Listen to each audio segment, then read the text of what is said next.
Hello, hello, hello, and welcome to today's episode of Her Version. This podcast is dedicated to sharing stories of struggle to triumph, a platform that allows individuals to tell their truth in order to inspire and uplift others. For those of you that are new to this podcast and like content like this, make sure you hit that subscribe button, follow, like, and share. I am your host, Sabrina Victoria. Let's jump right in.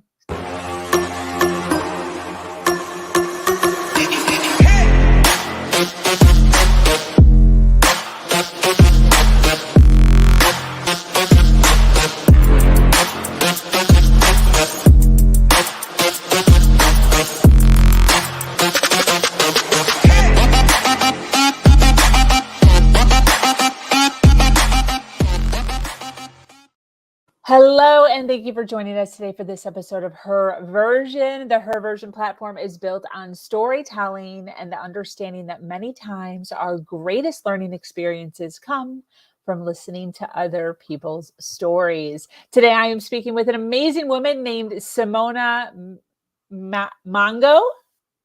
Perfect. Yes, girl, yes. Simona is here to share a story of finding her own self-worth, creating her own identity, and dropping the good girl act in order to step into her own authentic woman and eventually become a life purpose mentor. So excited to have this woman hang out with us today. Welcome, Simona. How are you? Hey, hi, Sabrina. Thank you so much. I'm really happy to be here today. Fantastic. Thank you for being here. I so appreciate women like you who understand the importance of sharing stories and journeys and inspiring women and giving that back. Our story is so important and it is so valuable. And I just love that there are women like you out there that take some time out of your life to sit down and share some goodies with us. So first, I want to start out with, where are you from? I'm a mix. I'm half Italian, half Swiss, and I live in the south of Spain. Beautiful. I love it. What time is it there right now? It's 3 p.m. It's 9 a.m. here. Are you in the future or the past? Like, are you? I'm in the future from you. Yeah. Oh my gosh, that's so 6 cool. hours ahead. I love it. That's so awesome. Well, it's so great to have you here, Simona. I'm excited to hear all the things that you're doing now in your life. Like, super excited to hear about all that. But before we dive into that goodness, I want just to know a little bit about you. So the first question that I love to ask my guests is, what is a story that changed your entire life? Where was the pivot? And what did you learn from that story? Wow. Okay. I had a couple of those stories that changed my life. My life changed around a couple of times. And I love what you just said about, the importance of sharing stories. I think it's amazing what this can do. I remember many times I had big shifts, like really big shifts, by hearing stories. And it's a little bit like when someone breaks a record, for example, and people thought, like, you can't run that distance in that time, or you can't climb that, or you can't whatever it is. And then someone does it, the news spreads, and the moment you hear that, you kind of accept that this is humanly possible, and you say, you know what, I'm going to do that too. And so that's one of the reasons why sharing stories is so incredible, is so important. So probably the thing that shifted my life the most is the moment when a friend of mine gifted me a book, and it was I'll tell you a bit of background afterwards, but the story is, my friend gave me this book, which is called Many Lives, Many Masters. You might have heard of it. It's from Dr. Brian Weiss. It's a fabulous book that came as a total surprise to me. Like that someone would write a book like that.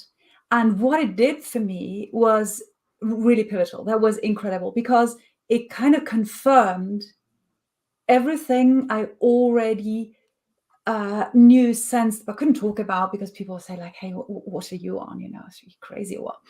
And finding from a scientist all this evidence of what I knew in my heart of hearts, and everything fell into place. And I was like, oh my God, how is this possible? And from there, that's where my life went really in a different direction altogether. Wow. That's probably my top story if it's about big change and big shifts. I love that. Wow. What was like the most impactful part of the book? Do you remember, like a sentence or a paragraph or a chapter that like still stays with you? Do you have anything? That's many, many, many years ago, and I haven't read it ever since.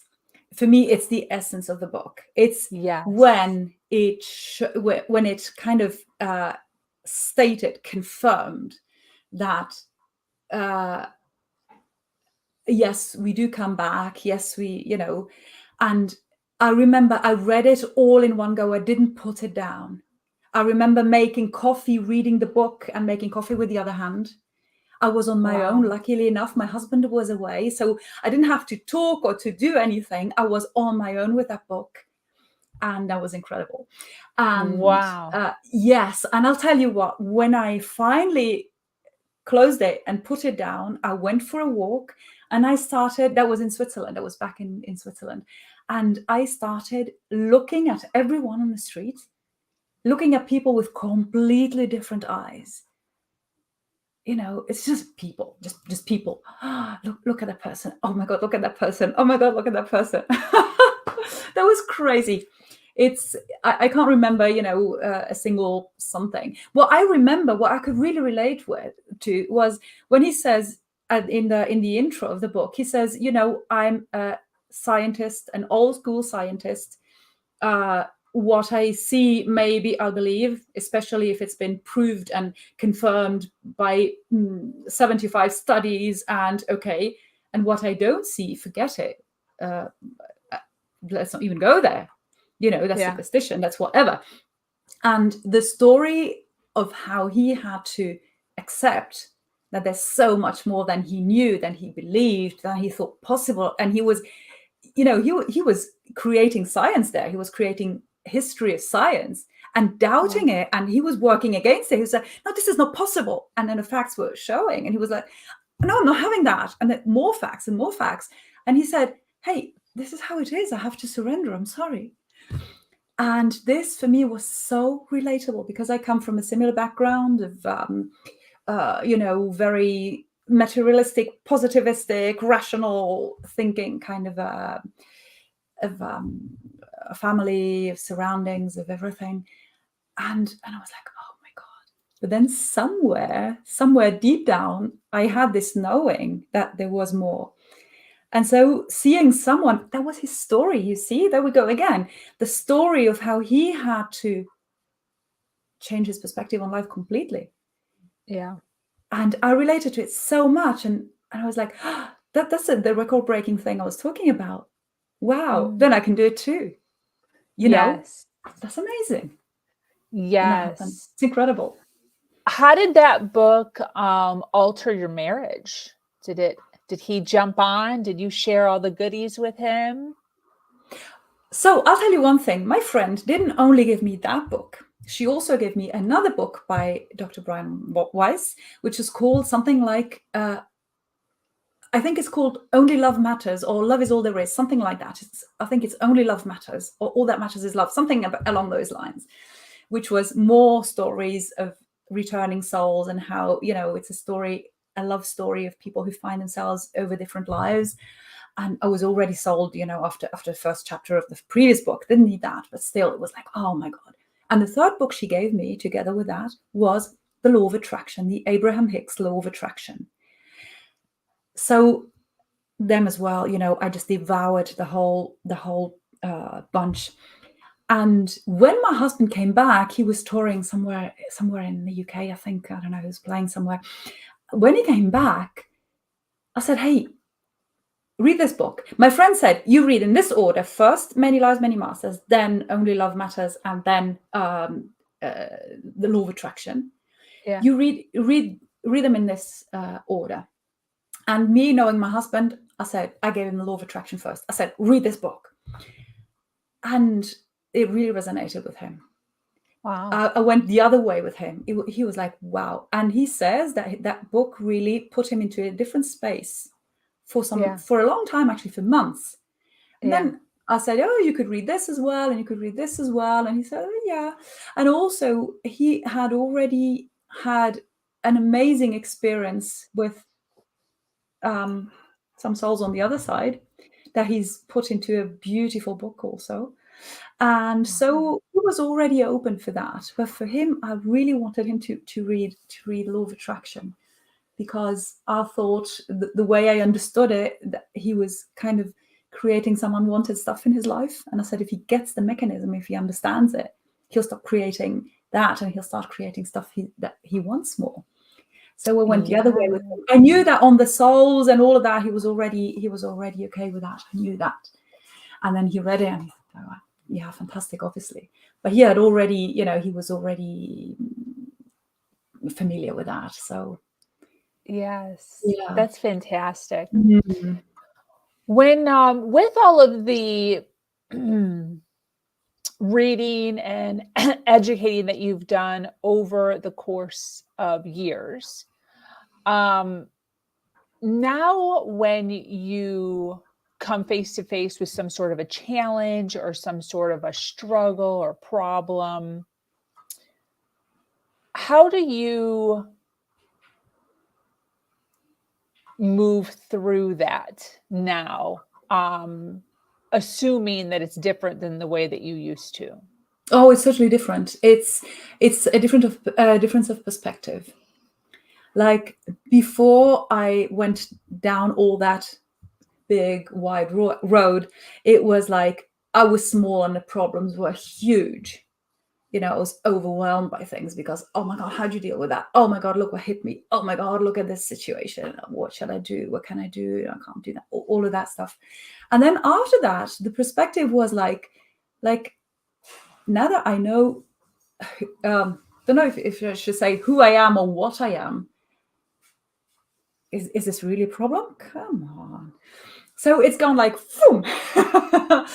It's gone this way. What was big was crazy? Small, and what was small is now big. So yeah, total change of perspective. Isn't that crazy? That's awesome. Yeah. What a great visual that is, as far as, for me, at least when you said it, I am small, problems are huge. And then once you start getting educated on mindset and emotional health, you realize that the problems are small and you're huge. Like, you're capable, you're powerful. Yes. You can handle it. Yes. And it's not only the emotional balance and all of that, which of course comes with a change of perspective, because things just don't affect you that much anymore as to, provoke those bad emotions that are so overwhelming. But it's really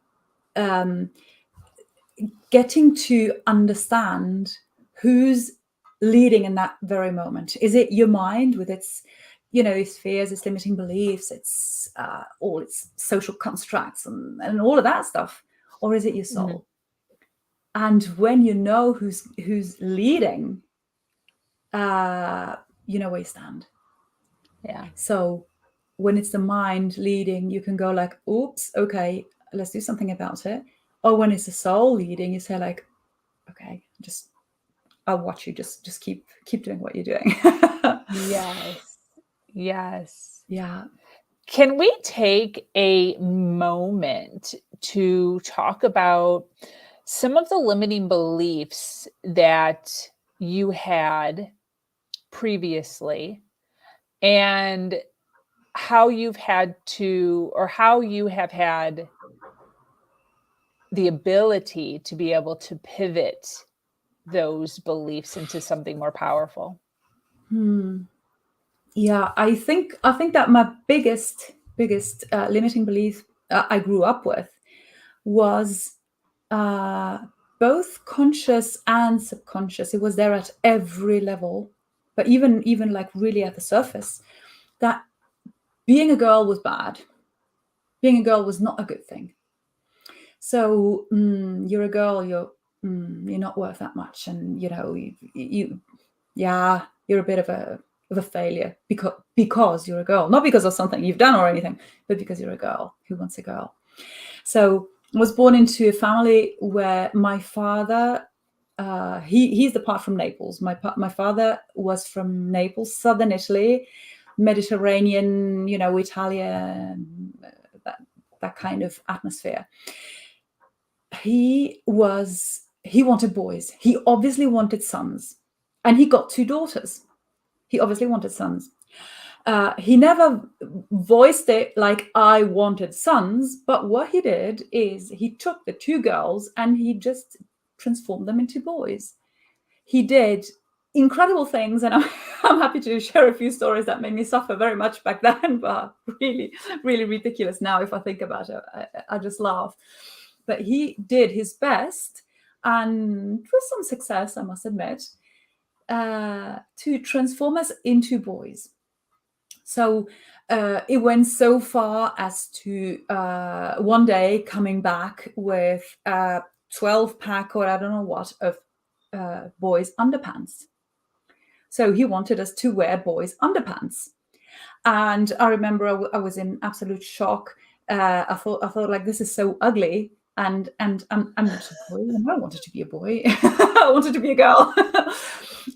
But one day I grabbed one of these pairs in, hurrying up, got dressed, got to school. And when we came to the to the gym, it was a gym day and everything, and we were undressing, and one of the girls says, "Why are you wearing boys' pants? You don't even have a brother." And I was like, "Oh my God." And I said, "Well, my father bought them for us. I was bright red. I wanted to disappear." But, I was like, yeah, it's my father and that kind of stuff. So that's really, it's very superficial, but it's very brutal, isn't it? It's like really, Wow. it's like really. And you know what? A couple of days ago, I was going through a photo album of these old ones where you stuck the pictures in. And there's a picture. I swear it's a picture of a man and 2 boys. And it was our father and me and my sister.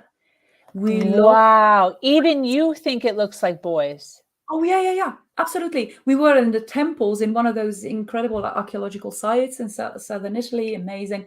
These huge Greek-style temples. Columns are like, I don't know, 4 stories high, or 3 stories high, something like that. And we were small. I believe I was 7 there and my sister was 5. And we looked like boys. We were dressed like boys, and we had hair cut. He didn't even take us to a hairdresser or a barber, if you will. No, he would cut our hair himself. We looked awful, and we looked like boys. We really did. And he did it so powerfully that, my sister, to this day, she's 50, she's not able to wear a dress. She can't face wearing a dress because she thinks she doesn't belong in a dress. It's incredible. Wow. It's incredible. So, that's the limiting belief I grew up with. Like I'm, the biggest one for most people is I'm not good enough. For me, it was I'm just wrong. I'm just wrong from the foundations up. There's nothing right about me. Wow. When were you finally, at what age did you finally start stepping into femininity, like growing your hair out or makeup or wearing a dress? Very, very early, actually. And I had some punch-ups with my dad about that. We had some really, I would, if he would go out with us and buy his clothes, it was, of course, boys' clothes and shoes and whatever. It's terrible. And then from time to time, I would ask my mom to go out and buy things, and she would buy me a little skirt or and I would come home and wear that and feel fabulous. And my father would go to my, in front of me, and say, "What on earth are you, you're dressing her like she looks like a like a dejected housewife or something like that. And I was looking really, really pretty in my clothes, you know. It looks like a something. And I knew that was wrong. I knew it. So I was at a stage where I said, like, oh, okay, you think what you want. I like that, and I'm gonna wear it. That began really early, around my 11, I believe. 11. Wow. Yeah. By 12, I had established that I do wear dresses, and that's it. And yeah, but you know, Wow. it kept on and on. When I got my ears pierced for beautiful earrings and stuff when I was 21. You know, that's an age where I should have been long gone. I went a year later. Huge scene. We don't do that in my family. What's this? You know, kind of anything that was vaguely feminine was like bad. And you grow up like that. Wow. There's nothing about you that's good. You just, you know, that's a big limiting belief. And I had to really, fight against that within myself. So he never said, I want you to be a boy. He just did it with but no one ever asked him, like, hey, like, your mom never said, like, why are you buying? Oh, she was terrible. She was terrible. She was a bit like him. So if I said, please, mummy, then she would, you know, she would soften it a little bit and buy me something pretty that I chose. But she was a bit the same. She was, as a woman, she had grown up with a similar limiting belief that being a girl was not that wonderful. And so she was actually, I believe, in some completely sick way, trying to help us be a bit more like boys so we could be a bit more, you know, a bit better, probably. Wow. Probably. So interesting. So, you know, coming up and saying, hey, do you know what? Yes, I'm a girl. I look it. I am one. I don't want to be a boy. And it's okay to be a girl. I'm actually happy to be a girl. That's what I want. That's why I chose. I came here as a girl, okay? that was the first big limiting belief I had to. Yeah. Wow. So interesting. So bad. When you think back on your journey and the ups and the downs and the twists and the turns, at what point is someone successful? When you're happy. When you're happy, you're successful. How does someone know when they're happy? How do they know, or how do you know that they're happy? How do they know? Like, how would you know when you're happy? It goes back to the emotions. When your emotions are mostly positive, you are a happy person. When your emotions are, when, you know, bad emotions like I don't know, sadness, anger, envy, anything that we know as bad emotions, unwanted emotions, when these are low and the positive ones are high, you are a happy person. Because this means also that what you see around you pleases you. Like you are in in situations that are not making you unhappy. So you are probably in a profession that you like, you are probably in a relationship that you like, otherwise you would be unhappy. So I think that's the meter. How are your emotions? And for me, that is success. I would never, you know, I come from a family of academics and that kind of stuff. This for me is not success.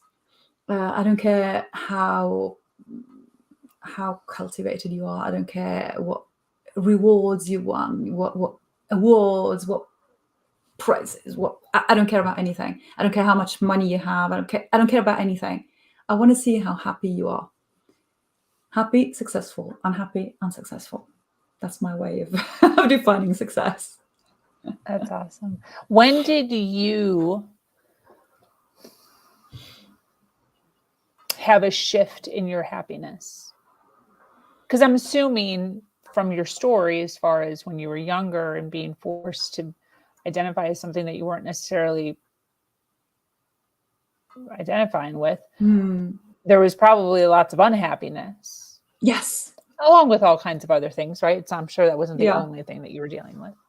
But when did you sit back and actually recognize, like, oh my gosh, I'm like stepping into who I am and I'm happy?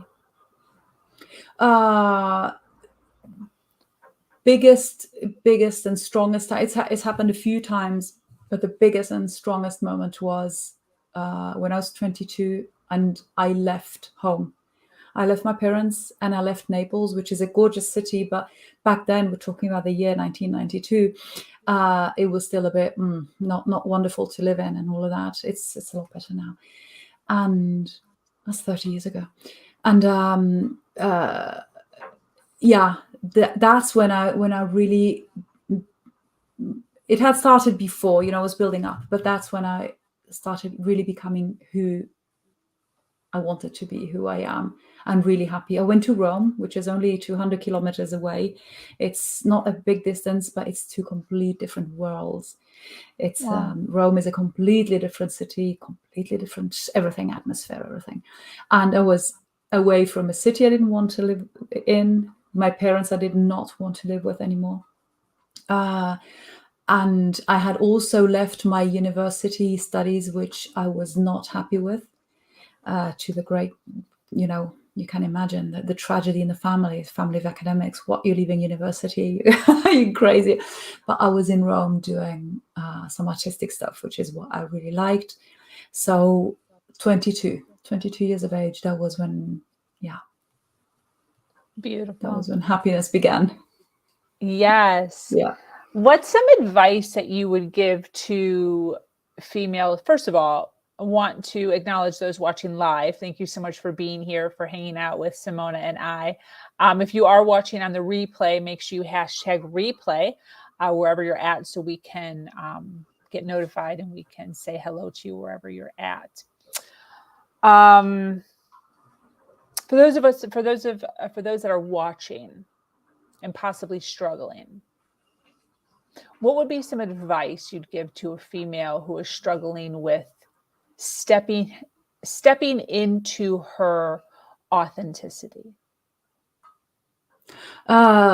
It's worth it, and it's all that matters. Your authenticity is everything. Yeah. It's if you're gonna really engage in one battle, let it be this one, because we have many shots at life. When this life is over, okay, we will have other ones, but they're different. We will be a different person. We'll have a different name. It's all going to be very different. This one is now, and you're not going to be punished in hell if you do what you want to do. Hell is now. You might be living in hell now. Hell is now. Hell is not afterwards. Yeah. So if you're in hell now, get out of it and get into heaven. Heaven is now as well. Heaven isn't over there either. There's no heaven and no hell over there.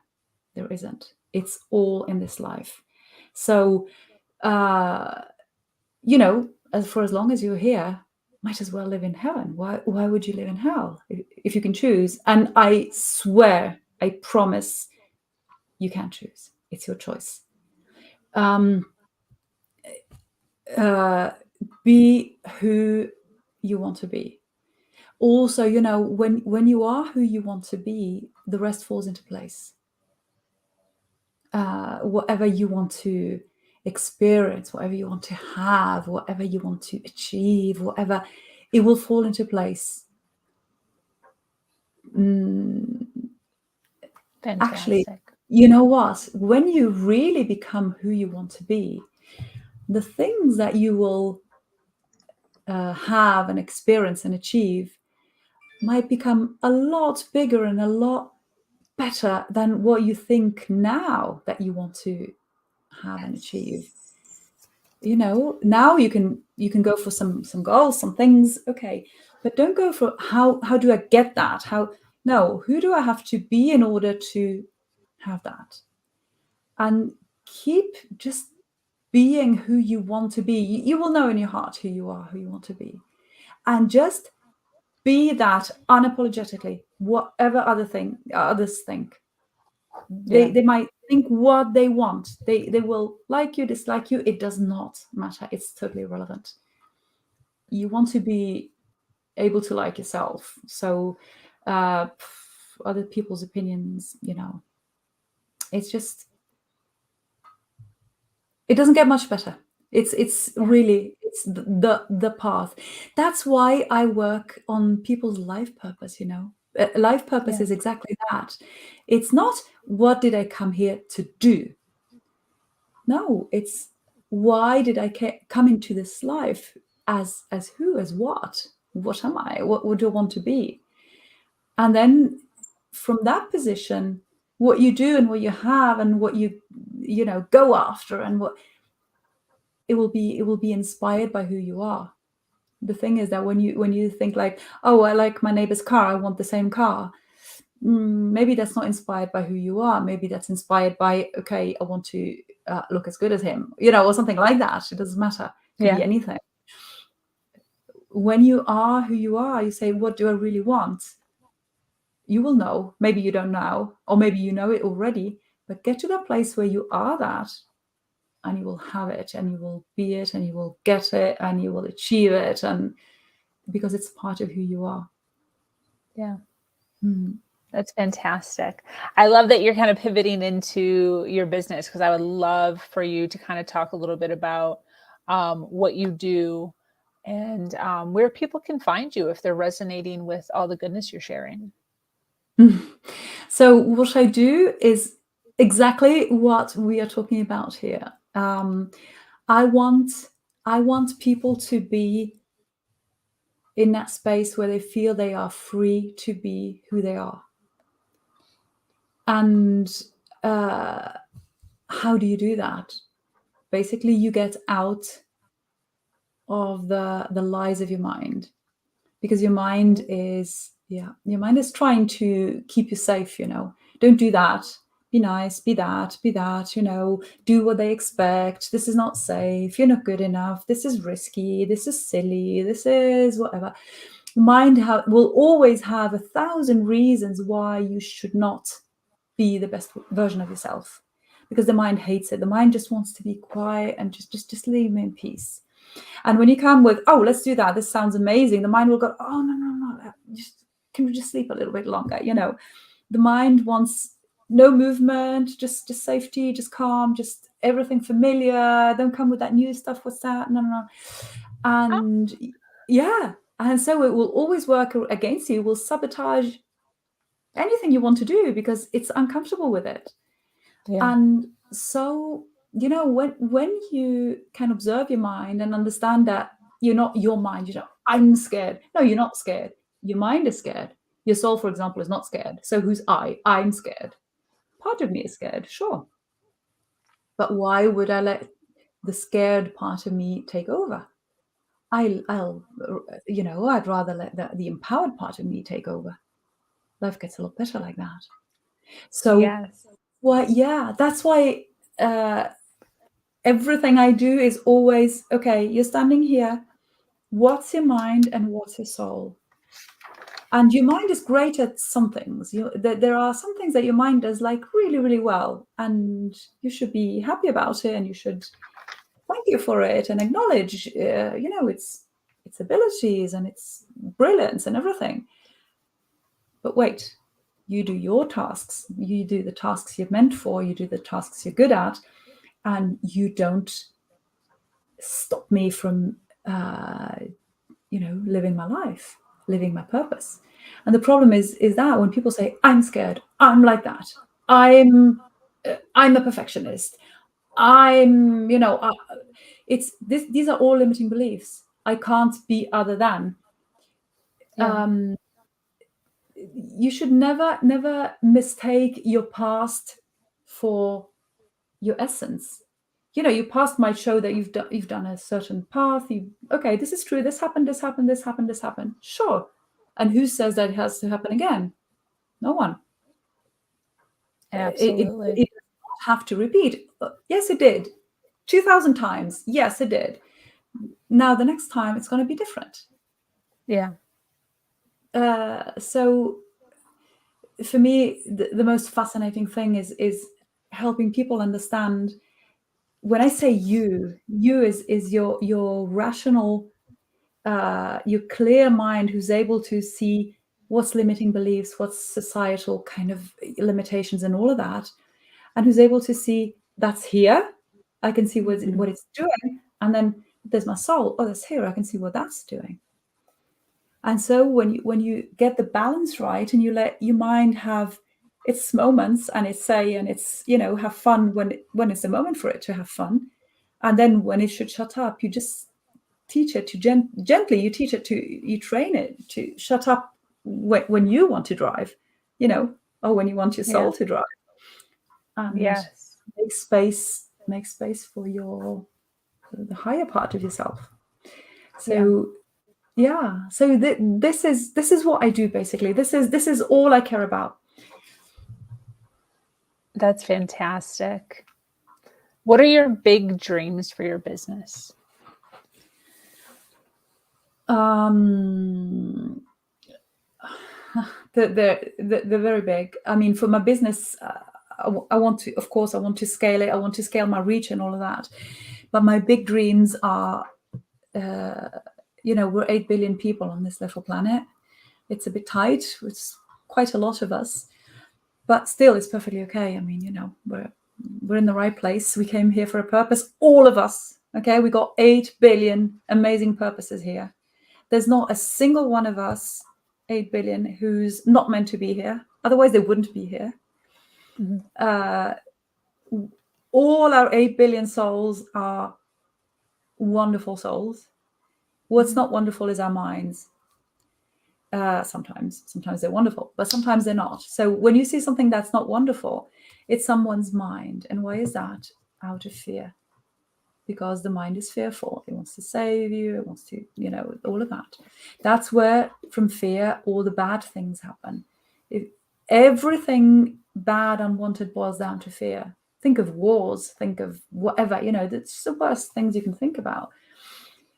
They come from fear. Nothing else than that. And if you think that your soul is absolutely fearless, because your soul is just made of love, there's nothing else there. There's no space for anything else. Soul is pure love. And when the soul takes its place in the middle, the fear is just won't fit in the picture. It will get pushed to the side. Yeah. And love is what can make away with fear.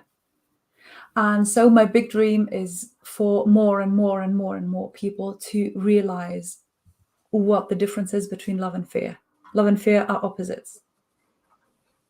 And that's what I strive for. I just want people to lose their fear. And so with many things that I do, I have a few facets, but my business has a few facets, but my main message is you don't need to be afraid. Fear is, of course, if there's a flame, you'll withdraw your hand. Sure, that kind of fear is okay. The problem is that we're not dealing with a lot of physical things now, and so our fears are taking over all other aspects of our lives, our dreams, whatever we want to, whatever we want to do, whatever. So make away with fear. And that's what I was telling you about at the very beginning, the change of perspective. So if you're small and the problems are big, it's because you're afraid. And if you're big and the problems are small, it's because you're not afraid. So my big dream is for fear to become smaller and smaller and eventually leave humanity. When humanity will be soul-centered, there will be no fear left. And that, I believe, is what humanity is striving for. It's taking its time, but that's what we're striving for. And that is my dream, actually. That's what I want. So I'm just doing whatever I can to help people not be scared. Yeah. I like what you're talking about when you said, I don't know if you used the word nice, but you said something about if you meet somebody who's like not a good person or not nice, it's not them, it's their mind. Yes. I think that's so powerful. It is. Yeah. It's, you know, the truth is that, yeah, that these souls are all very powerful. Every human being is a very powerful creator. And we create by default if we're not aware of it, or we create, on purpose if we're aware of it. But you're a powerful creator. You cannot help but create. You can't stop creating. Any waking moment, you are creating. So the question is, what are you creating? And the thing is that when you create from a space of fear, you create more fear-inducing things. And when you create from a space of love, you create more love-producing things. So you're creating all the time. The problem is, whom are you letting dictate the emotions that you feel? Your mind or your soul? There again, the emotions coming from the mind are usually heavy and not feeling that well, and can be negative, and emotions coming from your soul are just, wow, I feel wonderful. So from what space do you want to create? Yeah. Beautiful. Why do you do what you do? Because there's nothing else I want to do. I come from a different background. I've been in a couple of artistic things. I've been a professional singer for over 20 years and all of that. And I always taught many things. I've taught languages, I've taught art, I've taught singing, of course. And I always noticed that when I teach skills, of course, then they're not, a skill is not just a skill. A skill will affect you as a person. And so there are so many things that change in you when you learn a skill. You become a next version of, it's not just, okay, I learned to do that, now I can do that. Sometimes, but usually when you learn something, you expand as a person. And so I found myself doing life coaching all the way. And then I decided, you know what, I can do it apart from singing or from any other skill. I can just do it on its own. So Beautiful. I can also reach a lot more people, and people will resonate with it that otherwise would not come to me. If they knew that I'm only teaching classical singers, then most people would say, like, okay, it's not for me. So I separated the two things. And obviously I studied a lot before I did that. I qualified, I did a lot of things. And do you know what? There's nothing else on earth I want to do. I just want to do that. I just feel that, when I see someone reducing their fear and being more open to expansion, that's all I want. That's all I care about. Mm-hmm. Absolutely. Where can people find you online? Facebook, LinkedIn, where do you hang out? I don't hang out on Facebook. I just post the odd doggy picture there. No, I'm on Instagram more. Okay. And it's the same. It's Simona_Life Purpose Mentor, same as my website that you can see here. This is my website. And then I'm on LinkedIn as well. Just look for my name. I'll come up as, I think it says Simona Mango Coach. I can share my links in the comments if you want afterwards. It's lucky when you have such a strange name like mine. You come up very easily in searches. Yes. Yes. My name used to be like that, and now it is no longer like that. Well, I love this. Thank you so much for being here and taking some time out of your day to share Thank some of you. your goodness and your story and what you do for a living. It's all aligned so beautifully. And I really thank you for being here. Any closing thoughts before we wrap up? Yes. One big thought. Put very easily, go back to nature. Come back to nature. Nature as in nature out there, Mother Nature. When you are aligned with your soul, you cannot but be aligned with nature as well. And what we see in our environment, the way we're poisoning our environment, is a clear sign of how we are disconnected from our souls. And there again, the moment more and more people will be connected to their souls, all of that will disappear, and we will start helping nature again. We'll stop destroying nature.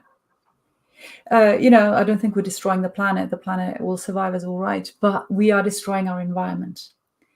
So as humanity, we are just destroying where we sleep and where we eat and where we breathe. We are destroying it. And this is a huge sign of total disconnection from our souls. And so I created, I'm in the process of creating a community around that. It's called Keepers of Mother Earth. And it is a space for people to connect back to nature. It's a space of personal growth. It's a space of awareness for people to connect back with nature. I'm doing that with 4 fellow coaches, 4 amazing people who feel about that very strongly as well. They feel that, that our relationship with nature has got to change, and very, very fast. And the way we go about it is from the inside. So we don't do like, climate activism or any of that. What we do is from the inside, connect to your soul. Connection with nature will follow. And then, of course, there's a lot of things you can already do. You can do a lot of practical things that are beautiful to get you closer to nature. You can speed it up a lot. But get in your heart, get back into your heart, and you will be back in nature as well. And so my big dream, the other part of my big dream, the other side of it, is that when we will be free of fear and in our souls, nature will be thriving again, like really thriving, and us living in it, because we're part of nature. We're not separate from it.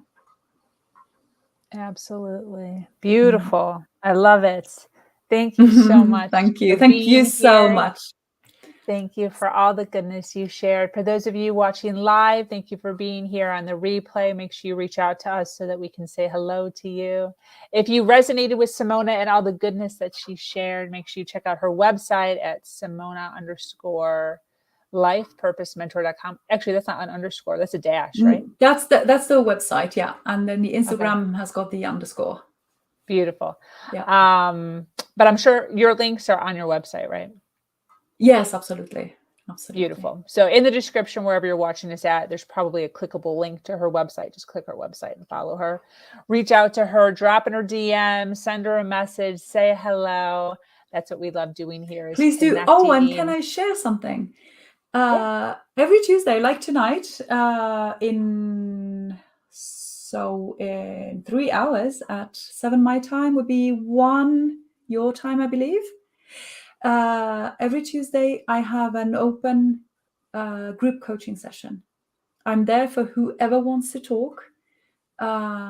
It's called Simona's Coaching Corner. That's my corner here where I coach.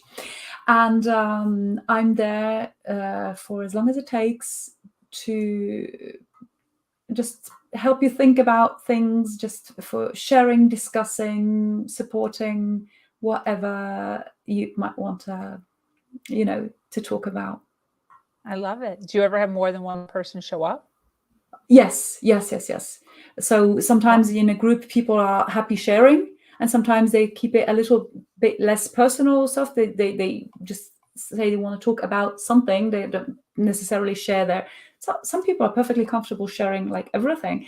It depends, but yeah, Very cool. I I'm love there that. for I'm there for everyone. I'll pop the link in the comments afterwards. Yes, please do. That'd be great.